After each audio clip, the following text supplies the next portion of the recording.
Under the Second Republic, we are committed to tell our story, ladies and gentlemen, from our own Zimbabwean and African perspective, anchored on our rich liberation history and heritage, as well as experiences in the post-independence era. In this spirit, it is most opportune that today we unveil a new book entitled Standing Against Illegal Sanctions, Resistance, Policy, Innovation, and Advocacy. This well thought out and thoroughly researched literary work offers insightful perspectives from diverse sectors and scholars with regards the road we have walked since the imposition of the illegal economic sanctions.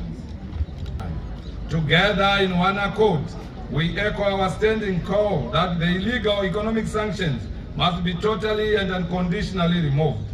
Ini ndoda kutenda zvakasarudzika mashoko atazwa pano kuti ihondo yatinayo muZimbabwe nenyaya yemasanctions.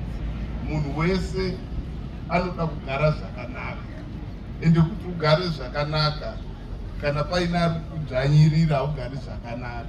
Saka inguva yekuti munhu wese azvisunungure kubva kumasanctions.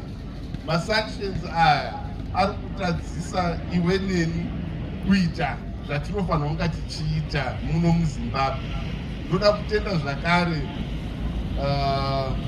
vese vauya pano vasapota chirongwa ichi. Kana ma-wheelchairs machii zvinoita kuti vanorarama nehurema vange vachifamba zvakanaka. Saka kana ma-sanctions aimpozwa, nyika inenge yakasungwa kunzi haifaniri kutenga chino nechochocho. So ndo zvinoreva ma-sanctions acho. Isusuwo tiri mukati tanzwa nemakhabheji. Kana nyika irifamba zvakanaka tinge takudyiwa nyama tiri mukati maita yenyu pasi nema-sanctions. Isi takamirira boys dzamudhara tiri kuramba masanction, tiri kuti pasi nemasanction. Isu sevechidiki kunzi boys dzamudhara is a group rema-entrepreneurs. Atiri kutarisira kuti sema-entrepreneurs vechidiki tikaramba tine masanction, president wedu vari kusimudzira vechidiki, masanction akaramba aripo vechidiki hatigoni kutiite mari sezvatiri kufunga kuti tida kuita